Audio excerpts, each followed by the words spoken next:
Ton. My name is Pascal, and I am 58 years old. For decades, I worked 70-hour weeks to give my daughter Sophia the education I never had. When she got into that prestigious university, I emptied my savings and took a second mortgage. Then came her graduation day. The invitation I received suddenly disappeared. My seat, which I had paid for with years of sweat, was given to James, my wife Amanda's lover. As tears burned my eyes that night, I made a decision that would change everything forever. Before I tell you my story, let me know where you are watching from. Hit that like button and subscribe if you have ever felt replaced by someone you loved. Your support means the world to me. I grew up in a blue-collar family in Michigan, the son of a factory worker and a waitress. My parents worked themselves to the bone but never complained. They taught me the value of hard work and sacrifice. What they could not give me in material things they made up for with love and strong values. I promised myself that when I had a family, I would provide them with opportunities I never had. I met Amanda when I was 25. She was beautiful, smart, and ambitious, working as a receptionist at a law firm while taking night classes. I was instantly drawn to her drive and determination. We dated for 2 years before getting married in a small ceremony attended by close family and friends. We were young and in love, dreaming of a future filled with success and happiness. Those early years were tough but fulfilling. We lived in a tiny apartment, saving every penny we could for a down payment on a house. Amanda finished her degree and moved up to an office manager position. I worked construction during the day and took on handyman jobs on weekends. We were building our life together brick by brick. After 3 years of marriage and several heartbreaking miscarriages, we were blessed with our miracle baby, Sophia. The moment I held her in my arms, I knew I would do anything for this tiny human being. She had my dark hair and Amanda's bright blue eyes, perfect in every way. This little girl is going to have every opportunity in life, I promised Amanda as we stood over Sophia's crib that first night. She will never have to struggle the way we did. And so began my years of sacrifice. I took on more responsibility at the construction company, eventually working my way up to foreman and then site manager. The hours were long and the work was physically demanding, but the pay was good. I often left home before sunrise and returned after Sophia was asleep. On those nights, I would tiptoe into her room just to watch her breathing, to remind myself why I was working so hard. When Sophia was 7, we made a decision that would shape our family's future. We sold our comfortable home in a middle-class neighborhood and downsized to a smaller house in a more affluent area with excellent schools. The mortgage payments were steep, but Sophia's education was worth it. "Are you sure about this, Pascal?" Amanda asked as we signed the papers. "We will be house poor for years. Our daughter deserves the best education possible," I replied confidently. "This is an investment in her future." As Sophia grew, I saw how smart she was. She had a natural curiosity and love for learning that made my heart swell with pride. Her teachers praised her intelligence and work ethic. I made sure she had every educational advantage from private tutoring to enrichment programs. I even built her a study space in the basement, complete with bookshelves and a desk I crafted myself. While I focused on providing for the family, I noticed subtle changes in Amanda. She became increasingly dissatisfied with our lifestyle, comparing our modest home to the mansions of Sophia's school friends. She began spending more money on clothes and salon visits, saying she needed to look the part for school functions. "We need to fit in here, Pascal," she would say when I questioned an expensive purchase. "Do you want Sophia to be embarrassed by us?" Despite working longer hours, I made time for Sophia's activities. I never missed a science fair or piano recital. Those early years, she would run to me with open arms when I arrived, eager to show me her latest accomplishment. Our bond was special, built on bedtime stories, weekend fishing trips, and long talks about her dreams. "Daddy, when I grow up, I want to be just like you," 8-year-old Sophia told me once. "Someone who helps build things and makes people happy." Those words carried me through many exhausting days. I taped her drawings and report cards inside my lunchbox, a daily reminder of what I was working for. Every calloused hand and aching back was worth it to see her thrive. As Sophia entered her teenage years, I noticed her beginning to pull away. At first, I thought it was normal adolescent behavior. She spent more time with friends and less time at home. Our fishing trips were replaced by shopping excursions with Amanda. Gradually, Sophia and Amanda formed their own exclusive club, sharing secrets and inside jokes. I tried to maintain our connection, asking about her classes and friends, but her answers became shorter. She seemed embarrassed by my work clothes and the dirt under my nails that never completely washed away. When her friends came over, she would usher me away with a quick, "Dad, we are trying to study." Through it all, I kept working, kept providing, kept believing that my sacrifices would ensure a bright future for my daughter. I had no idea that the foundation of my family was already crumbling beneath my feet. When Sophia received her acceptance letter from an elite East Coast university, I could not have been prouder. It was a validation of all our sacrifices and hard work. The school was prestigious, with an excellent academic reputation and impressive job placement statistics. It was exactly what we had been working toward all these years. "You did it, kiddo," I exclaimed, hugging her tightly. "I always knew you could." Sophia smiled, but I noticed she was looking at Amanda for approval more than celebrating with me. Still, I was too happy to dwell on it. That night, I opened a bottle of champagne, pouring a small amount for Sophia to toast her achievement. The acceptance package came with sobering news, though. The tuition was astronomical, even with the partial scholarship Sophia had received. Amanda and I sat at the kitchen table after Sophia went to bed, going over our finances. "We can make this work," I said firmly, though the numbers were daunting. "I will pick up weekend work again. We could refinance the house. Maybe take a loan against my retirement." Amanda frowned. "Is that wise, Pascal? We are not getting any younger." "This is what we have been saving for," I reminded her. "This degree will open doors for Sophia that were never open for us."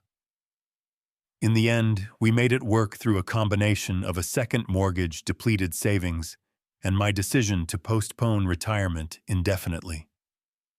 I took on consulting work in addition to my regular job, often working 7 days a week. The physical toll was significant, but I never complained. This was my duty as a father. Sophia's departure for college marked a significant change in our household. With her gone, the house felt emptier, and the distance between Amanda and me grew more noticeable. She began spending evenings out with friends from work and joined a country club using money I thought we did not have to spare. "I need a social life too, Pascal," she said defensively when I questioned the expense. "I have put my life on hold for this family for 20 years. Her words stung, but I was too exhausted from working extra hours to argue. Besides, perhaps she deserved some enjoyment after years of raising Sophia. I trusted her completely. During Sophia's freshman year, she came home for holidays and occasional weekends. I would take time off work, eager to hear about her classes and new friends. But each visit she seemed more distant, more critical of our home, our neighborhood, even the way I spoke. "Dad, do you have to use those expressions?" she said once when I described something as right as rain. "It makes you sound so provincial." The word felt like a slap. I had to look it up later. Amanda encouraged this new attitude, often exchanging glances with Sophia when I said something they deemed unsophisticated. They shared a new vocabulary of academic terms and cultural references that excluded me. Sometimes they would switch to French, which Sophia was studying, and Amanda had learned years ago, leaving me completely out of the conversation.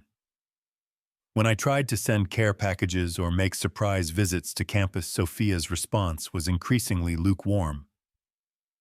"Dad, you should have called first," she said during one visit, standing awkwardly in her dorm hallway. "I have a study group tonight. I really cannot hang out." I noticed her roommate looking at me with a mixture of curiosity and pity. My work boots and Carhartt jacket stood out among the well-dressed parents who visited. I left the care package and drove the 4 hours back home, wondering where I had gone wrong. By her junior year, Sophia's visits home had become rare and brief. She often made excuses to stay at school during shorter breaks, claiming academic commitments. When she did come home, she spent most of her time out with high school friends, or holed up in her room texting. "She is just busy, Pascal," Amanda would say. "College is demanding." I noticed that Amanda seemed to know more about Sophia's life than I did.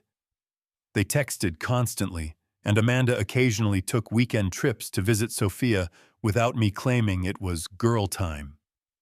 When I asked to join, there was always a reason why it would not work out.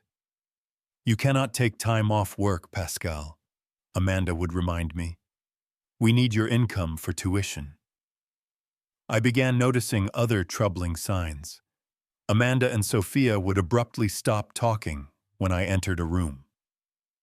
Their conversations were punctuated with meaningful looks and half-finished sentences. Once I overheard Amanda on the phone with Sophia saying, "Your father does not need to know. It would just upset him." When I asked Amanda about it later, she waved me off.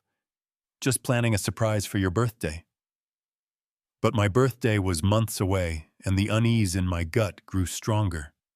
Still, I pushed these concerns aside, focusing instead on making those tuition payments and keeping our family afloat. Work became my refuge, the one place where I still felt competent and respected. The discovery came on an ordinary Tuesday in April of Sophia's senior year. I had come home early with a splitting headache, something that rarely happened. The house was quiet, Amanda's car gone from the driveway. I took some pain relievers and lay down in our bedroom. While reaching for the glass of water on Amanda's nightstand, I accidentally knocked her phone to the floor. When I picked it up, the screen lit up with a text message from someone named James. "Cannot wait to see you tonight. Pascal working late again. Lucky us." My hands trembled as I unlocked her phone. Amanda had never changed her password from Sophia's birthday, and I had never had reason to check it before. What I found shattered my world. Hundreds of messages between Amanda and this man James going back nearly 2 years. Photos, plans for meetings, intimate details that made me physically ill, and worse references to Sophia. "Sophia loved the restaurant. Thank you for taking us last weekend. Sophia says you should wear the blue tie to her award ceremony next week." My daughter not only knew about the affair, but was actively participating in the deception. The room spun around me as the magnitude of the betrayal sank in. When Amanda returned home that evening, I was sitting in the dark living room. I did not scream or rage. I simply placed her phone on the coffee table and asked, "Who is James?" The color drained from her face. For a moment she looked like she might deny it, but then her expression changed to one of defiant resignation. "I was going to tell you after Sophia's graduation," she said, her voice eerily calm. "James and I have been seeing each other for a while now. He understands me, Pascal. He lives in the world I want to be part of." "And what world is that?" I asked, my voice hardly recognizable to my own ears. "A world beyond construction sites and budget constraints. James is an executive at a financial firm. He has a penthouse downtown and a summer home in the Hamptons." She sighed as if explaining something to a child. "I have outgrown this life, Pascal. I have outgrown us." The casual cruelty of her words left me speechless. 23 years of marriage dismissed so easily. And Sophia, she knows? I finally managed to ask. Amanda nodded. She understands that people grow apart. James has been very generous with her, introducing her to people who can help her career. While I have just been paying for everything, I said bitterly. Your contributions have always been appreciated, she replied in a tone that suggested otherwise. But Sophia needs more than money now. She needs connections, sophistication. I slept in the guest room that night, my mind racing with questions. The next day I called Sophia, hoping against hope that Amanda had lied about her involvement. Mom told me you found out, Sophia said, her voice oddly detached. I was going to tell you eventually, Dad. How long have you known? I asked. About 8 months, she admitted. But Mom has been unhappy for years. You were always working. You never noticed.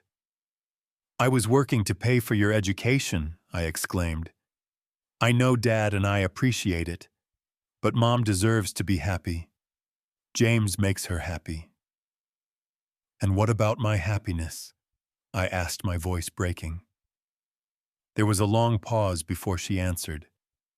You will be fine, Dad. You are always fine. In that moment, I realized how little my daughter knew me, how little she valued the sacrifices I had made. In the weeks that followed, I tried to save my marriage, if only for Sophia's sake. I suggested counseling, even offered to make changes to become more sophisticated, as Amanda wanted. But it was clear her mind was made up. One evening I came home early again and heard voices and laughter from the kitchen. I walked in to find Amanda and Sophia sitting at the table, wine glasses in hand. They fell silent when they saw me. Sorry to interrupt, I said stiffly. We were just catching up, Amanda replied. Sophia came home for the weekend. No one had told me my daughter would be visiting. As I turned to leave, I heard Sophia whisper to Amanda, Does he suspect anything about graduation? Amanda hushed her quickly, but the damage was done. Something else was being planned behind my back, something involving the graduation I had worked so hard to make possible. That night, I overheard them laughing in the living room. Curious and increasingly paranoid, I moved closer to listen. Dad had no idea you were with us at Parents' Weekend. Sophia giggled. He actually thought you were at a work conference. Your father is very trusting, Amanda replied. Sometimes I almost feel bad. Almost, Sophia said, and they both laughed again. The casual mockery cut deeper than any knife. My daughter, whom I had devoted my life to, found amusement in my pain and ignorance. It was a betrayal so profound I could hardly breathe. The next morning, Sophia left without saying goodbye. Amanda avoided my eyes when I asked when our daughter had departed. She had an early study session, Amanda said vaguely. She did not want to wake you. But I knew the truth now. I was an afterthought in their lives, someone to be managed and maneuvered around, no longer central to either of their worlds. May arrived, bringing with it the excitement of Sophia's upcoming graduation. Despite everything, I still felt tremendous pride in her achievement. This milestone represented the culmination of years of sacrifice and hard work, not just hers, but mine as well. The formal invitation arrived in the mail, embossed with the university crest. I ran my fingers over the raised lettering, imagining how it would feel to watch my daughter walk across that stage. I immediately took time off work, booked a hotel near campus, and even bought a new suit for the occasion. This would be my moment too, I thought. A validation that all those missed weekends and extra shifts had been worthwhile. 2 weeks before the ceremony, my phone rang late at night. Seeing Sophia's name on the screen, I answered eagerly. Hi, Dad. She began, her voice unusually hesitant. I need to talk to you about graduation. I have everything arranged, I said happily. Hotel is booked, got my new suit. I cannot wait to see you walk across that stage. And there was a pause then. That is what I need to discuss. There has been a change of plans. My stomach tightened. What kind of change? Well, it turns out I have limited tickets for the ceremony, she explained. Only 3. And Mom wants to bring James. The implication hung in the air between us. 3 tickets. Amanda, James, and who else? Surely not me. I see, I said, my voice hollow. And you are telling me this now, 2 weeks before? I am really sorry, Dad. I just found out about the ticket limitation, she said, though her tone suggested otherwise. James has been really supportive this past year, and he has connections in the finance world that could help me after graduation. And I have just been paying the bills, I said, unable to keep the bitterness from my voice. Dad, please do not make this difficult. There will be a live stream of the ceremony. You could watch from home. I struggled to find words. Sophia, I have worked 70-hour weeks for 4 years to pay for this education. I took out a second mortgage. I postponed retirement. And now you are telling me I cannot attend your graduation because your mother's boyfriend needs my seat. It is not like that, she protested weakly. It is just that James, well, he fits in better with my friends and their families. You would feel out of place. The brutal honesty knocked the wind out of me. I would feel out of place at my own daughter's graduation. You know what I mean, Dad? These are all wealthy, sophisticated people. Ivy League families. You would not know how to talk to them. Because I am just a construction worker who paid for you to join their world. I finished for her. That is not fair. I earned my place there. With my support, I reminded her. With my money. The money was your choice, she said coldly. No one forced you to work those hours or take those loans. I ended the call shortly after, too hurt to continue. The next day, I confronted Amanda about the situation. You knew about this, I said. It was not a question. She at least had the decency to look uncomfortable. Sophia made the decision herself.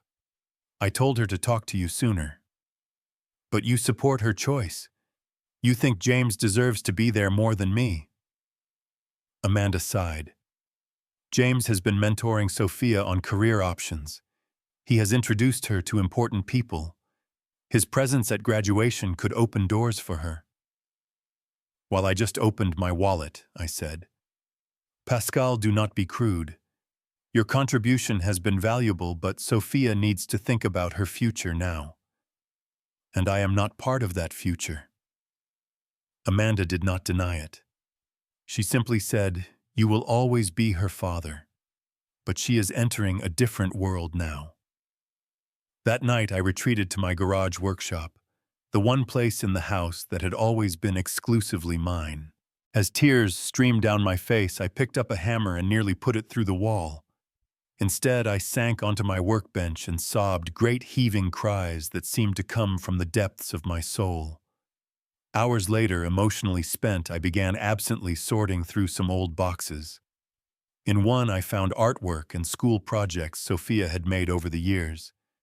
Handprint turkeys with "I love Daddy" written in childish scrawl. Father's Day cards promising I was the best dad ever. A middle school essay about how I was her hero because I worked so hard to give our family a good life. I stared at these artifacts from a lost time, wondering how we had traveled so far from those sentiments. When had my hard work and sacrifice become something shameful rather than admirable in my daughter's eyes? When had I become an embarrassment rather than a source of pride? As dawn broke, I sat among these remnants of Sophia's childhood, a strange calm replacing the rage and grief. In that moment of clarity, I realized that while I could not control how others treated me, I could control how I responded. I would not beg for a place at my daughter's graduation. I would not rage against the injustice. I would find another way to mark this milestone, one that preserved my dignity and perhaps, just perhaps, taught my daughter a valuable lesson. The days following Sophia's uninvitation were among the darkest of my life. I cycled through emotions like a man possessed, anger giving way to profound sadness, then hardening into cold resolution. I had always been a problem solver, a man who fixed things, but this was one situation I could not repair with tools and determination. Initially, my thoughts turned to revenge. I considered calling the university financial office and canceling the final tuition payment that was still pending. I imagined the satisfaction of Sophia being barred from graduation due to unpaid fees of watching Amanda and James scramble to cover the shortfall. The thought burned like whiskey in my chest, warming and dangerous. Before making any rash decisions, I called my old friend Michael, who had worked his way up from construction to financial advising. We met at a diner far from my neighborhood, where I poured out the whole sordid story. Legally, you could stop that final payment, Michael confirmed after listening intently. The account is in your name only. But is that really who you are, Pascal? A man who punishes his child to soothe his own pain? His words cut through my anger, exposing the wounded father beneath. I just want her to understand what she is doing, I said, my voice cracking. How much it hurts. There are better ways to make that point, Michael suggested. Ways that will not sever your relationship completely. Over coffee, we discussed alternatives. Michael helped me understand my financial options and the legal implications of various actions. By the time we parted, a plan was forming in my mind, one that would allow me to maintain my dignity while making a statement that could not be ignored. My next call was to Professor Eleanor Jenkins, Sophia's favorite childhood teacher. Now retired, Mrs. Jenkins had been a mentor to Sophia throughout elementary and middle school, encouraging her academic pursuits and building her confidence. She had also been a steady presence in our family life, often telling me how much she admired my dedication to Sophia's education. This does not sound like the Sophia I knew, Mrs. Jenkins said sadly, after hearing my story. That child adored you.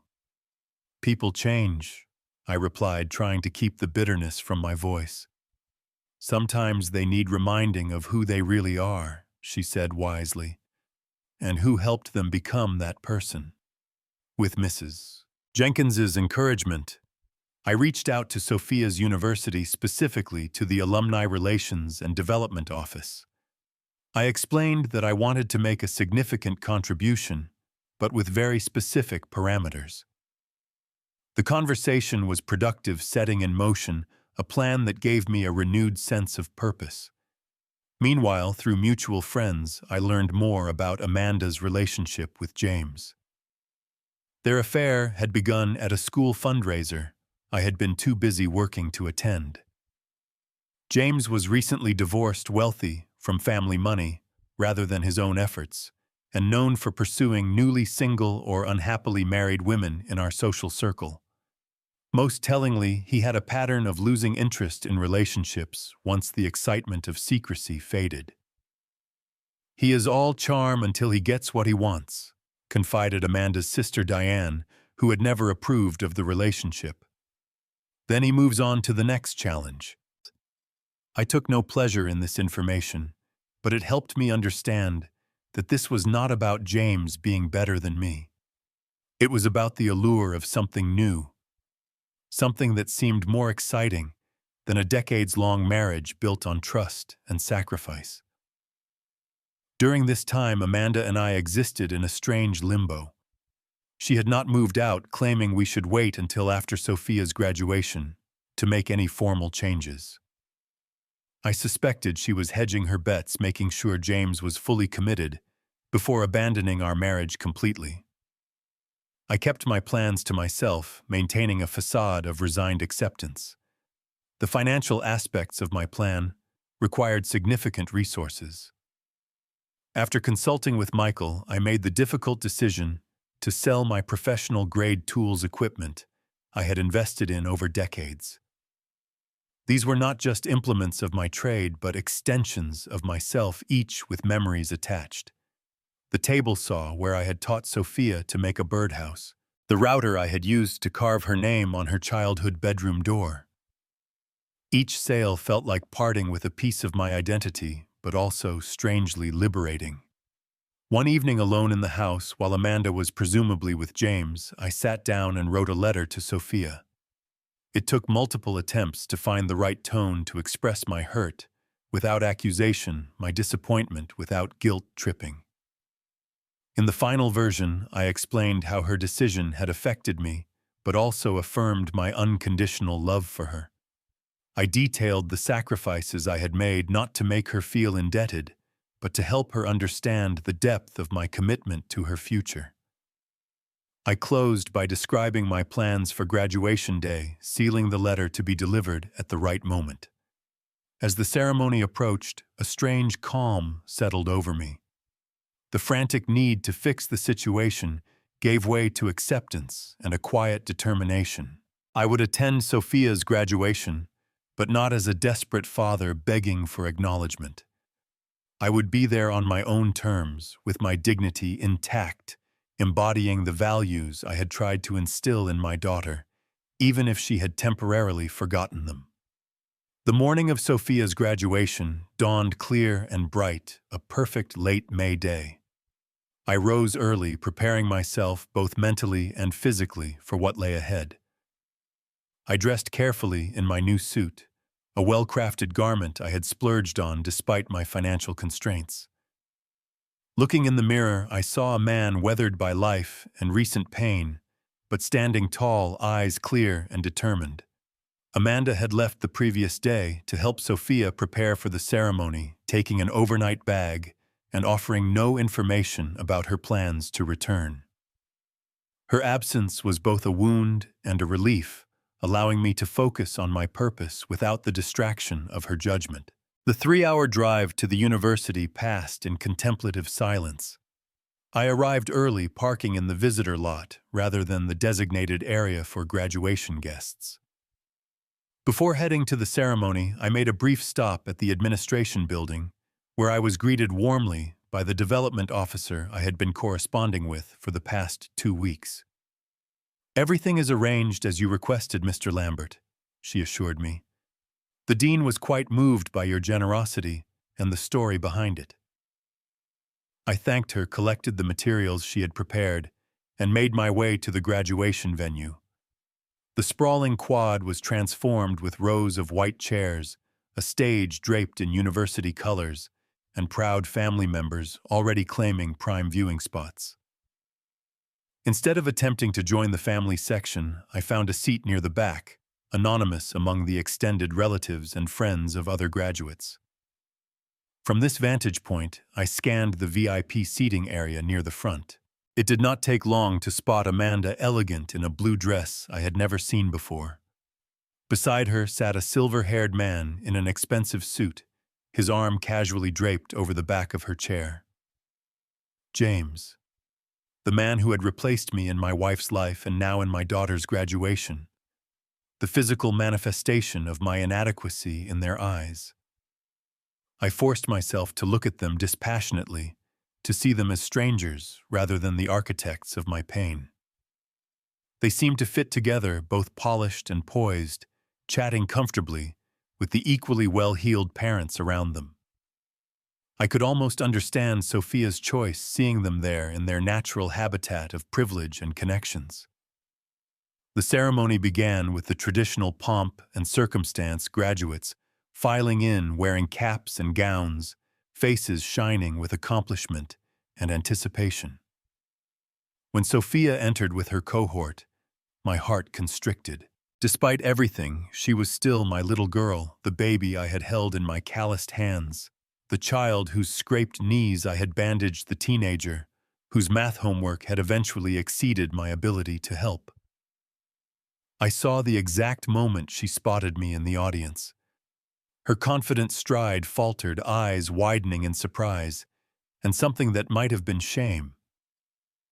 She quickly composed herself, focusing forward, but I noticed her glancing back several times, perhaps trying to confirm if I was really there or a product of her guilty conscience. Throughout the speeches and initial degree conferrals, I maintained a dignified presence. I applauded politely for each graduate participating in the collective celebration while containing my personal turmoil. When Sophia's name was called, I stood along with everyone else watching, with immeasurable pride, as she crossed the stage to receive her diploma. In that moment, the hurt receded, replaced by a father's pure joy in his child's achievement. After all the degrees had been conferred, the dean stepped forward for some closing remarks. What happened next had been carefully planned, yet the reality of it still took my breath away. Before we conclude today's ceremony, the dean announced, I would like to share some exciting news. It is my privilege to announce the establishment of a new scholarship, the Lambert Family Working Student Scholarship, which will provide financial assistance to students from working-class backgrounds who demonstrate exceptional academic potential. A murmur ran through the crowd. In the VIP section, I could see Amanda and James exchanging confused glances. This generous endowment, the dean continued, established by Mr. Pascal Lambert, will ensure that students who work to support themselves through college will receive the assistance they need to focus on their studies without the crushing burden of excessive hours of employment.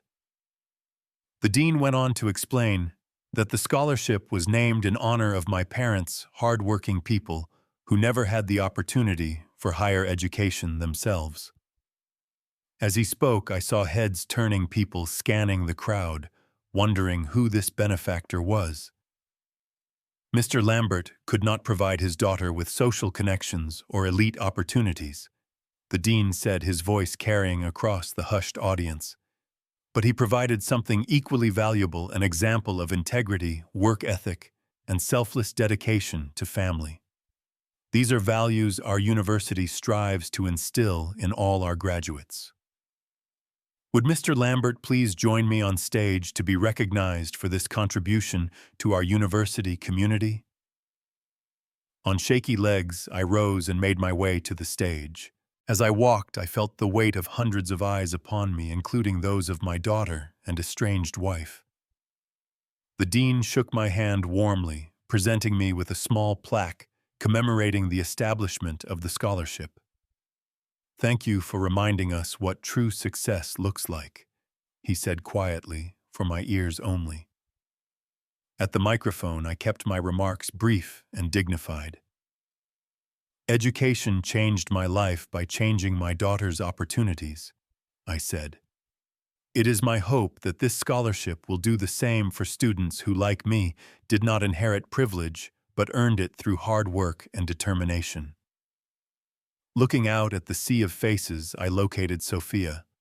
Her expression was a complex mixture of emotions, surprise, and confusion, dominant among them.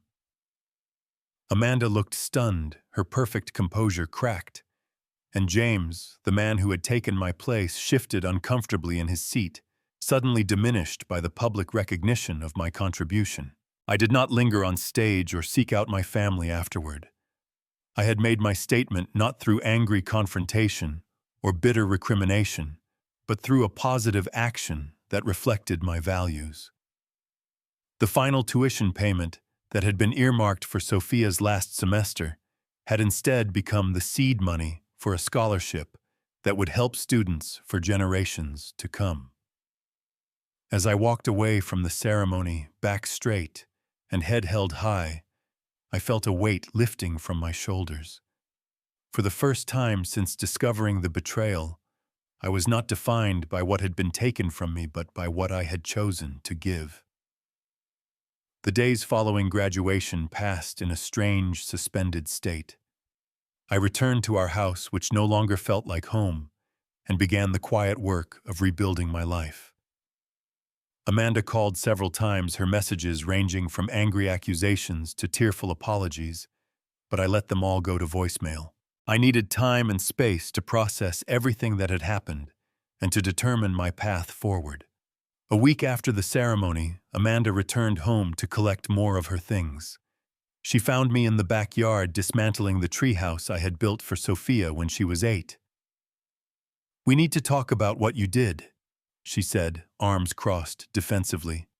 I continued working, removing the weathered boards methodically. "What exactly did I do wrong, Amanda?" "Attend my daughter's graduation. Make a charitable donation." "You embarrassed us," she said. "You made it seem like James and I were the villains in your little drama." I set down my tools and faced her directly. "I did not mention either of you. I simply honored my parents and created an opportunity for students who work their way through college. If that narrative makes you uncomfortable, perhaps you should ask yourself why." She shifted strategies, her voice softening.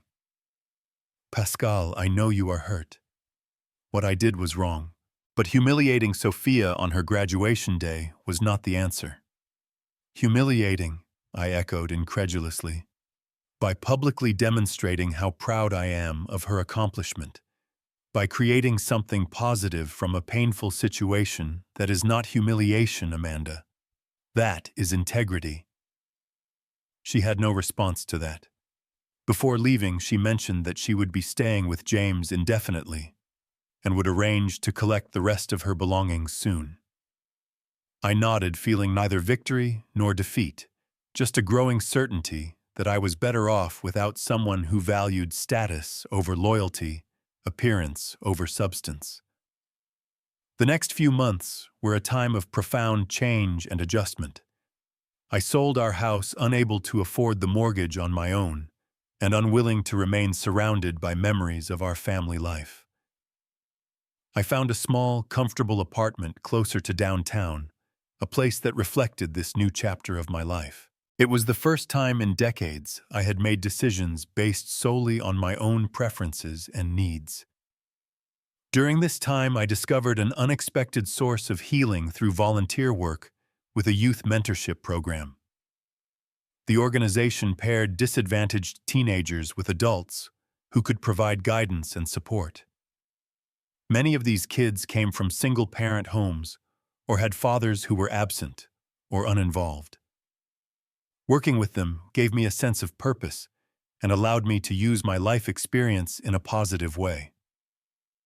"You are good with these kids," the program director told me after observing a workshop I led on basic construction skills. "They respond to your authenticity." "I am just treating them the way I wish I had been treated at their age," I replied, with respect and genuine interest. This work gradually evolved into a more formal role, developing a mentorship program specifically for young people without father figures. The irony was not lost on me that as I felt pushed out of my own daughter's life, I was becoming an important presence in the lives of other young people. Through mutual friends, I heard that Amanda and James's relationship was showing signs of strain.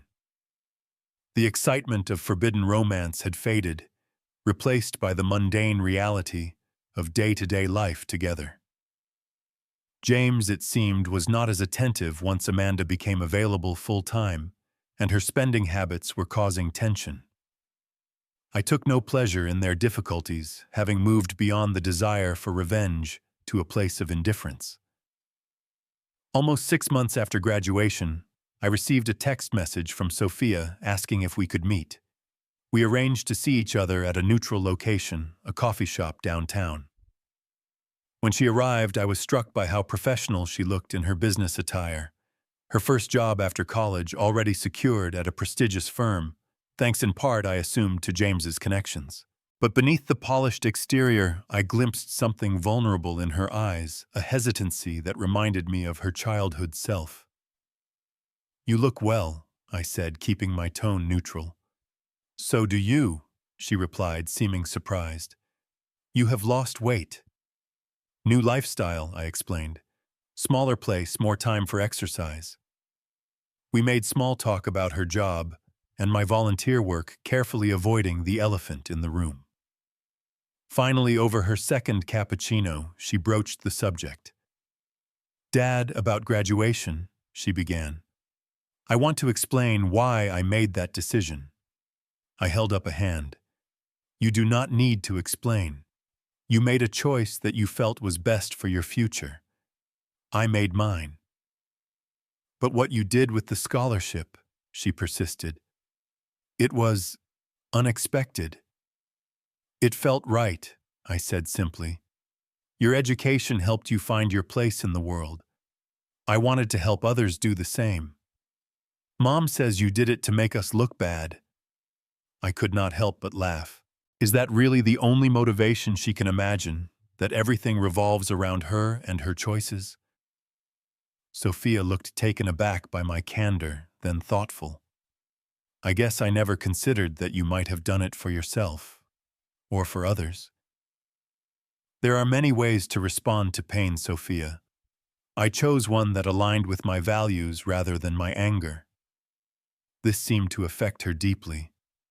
For the first time in our conversation, tears welled in her eyes. "I hurt you so much," she whispered. "I was so caught up in fitting into this new world. I wanted to belong with these people who seemed so sophisticated and connected. I was embarrassed by our simple life, our modest home. The life that gave you the foundation to reach for something more," I reminded her gently. "I know that now," she admitted. "James's friends, they talk about their parents' accomplishments, their family connections. They were handed everything. I realized recently that our story is actually more impressive. I rose from a working-class background to where I am now because of you, not despite you." I let her words sink in, cautious about accepting this sudden reversal. "I appreciate that, Sophia, but I do not want you to feel guilty or indebted. I made my choices freely out of love for you." "And I threw that back in your face," she said, wiping away tears. "You made a mistake," I acknowledged. "We all do. The question is what we learn from it." Our conversation continued, touching on Amanda and James's increasingly troubled relationship, and Sophia's growing disillusionment with the world she had so desperately wanted to join. I listened without judgment, neither encouraging reconciliation with her mother nor expressing satisfaction at their difficulties. As we prepared to part, Sophia asked hesitantly, "Can we try again, Dad? Build some kind of relationship as adults?" "I would like that," I said honestly, "but it needs to be based on mutual respect, not obligation or guilt. I am not the same person I was before, Sophia. I will not set myself on fire to keep others warm anymore." She nodded, understanding the boundaries I was establishing. "I respect that. And I respect you, Dad. More than I can say." We agreed to take things slowly, beginning with regular phone calls and occasional meals together. I made it clear that I would not be manipulated by guilt or pressured into financial support, but that I was open to developing a healthy adult relationship. Sophia accepted these terms, seeming genuinely eager to reconnect on more authentic terms. In the months that followed, Amanda's relationship with James indeed collapsed. She reached out multiple times, suggesting we might reconcile now that she had learned her lesson. I declined politely but firmly. The trust between us was irreparably broken, and more importantly, I had discovered that I preferred my new independent life to the unbalanced relationship we had maintained for years. "I do not hate you, Amanda," I told her during one of her attempts. "I wish you well. But we want different things from life, and I deserve someone who values what I bring to the table." My volunteer work continued to expand eventually, leading to a part-time paid position, coordinating the father figure mentorship program. Combined with my reduced living expenses, and partial retirement benefits, it was enough to live comfortably, if modestly. For the first time in decades, I had time to pursue interests beyond work, joining a local woodworking club, and even taking art classes at the community center. Through these activities, I met Elaine, a retired high school counselor, with a warm smile and a straightforward manner I found refreshing. Our friendship developed naturally into something deeper, built on shared values and mutual respect rather than superficial attractions. She appreciated my craftsmanship and work ethic, finding nobility in qualities that Amanda and Sophia had come to see as embarrassing limitations. "You built something lasting," Elaine told me one evening, as we looked at photographs of my construction projects over the years. "Not just buildings, but a legacy of integrity." My relationship with Sophia continued to heal gradually. She made efforts to know me as a person, not just as the father who provided for her. She asked about my projects and listened with genuine interest to stories from my youth and career. During one dinner, she confessed that she had been ashamed to admit to her college friends that her father worked in construction. "Now I tell people proudly," she said. "I explain that you literally built our community, that your hands created spaces where people live and work and create memories." These words healed something deep within me, a wound I had carried silently for years. I began to see that perhaps the greatest gift that came from our painful separation was the opportunity for Sophia to truly see and appreciate the value of hard work and integrity, qualities that could not be bought with wealth or status. As I reflect now on the journey from that devastating phone call about graduation to the life I live today, I realize that what seemed like an ending was actually a beginning.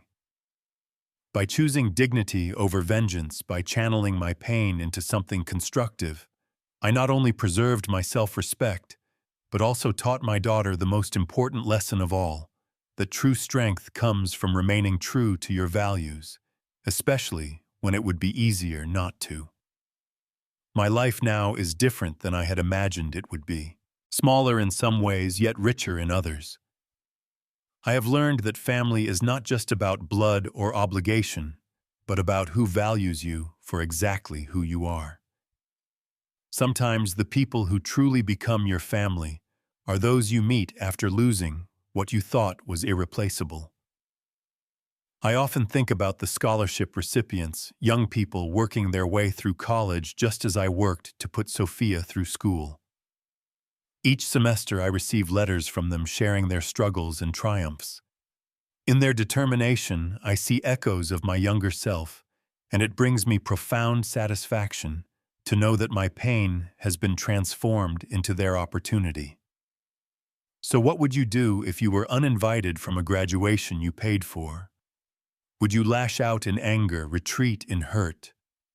Or would you find a way to transform that pain into something meaningful? I would love to hear your thoughts in the comments below. If this story resonated with you, please like and subscribe to hear more stories of dignity and resilience in the face of betrayal. And remember, sometimes losing what you thought you wanted opens the door to what you truly need. Thank you for listening to my story.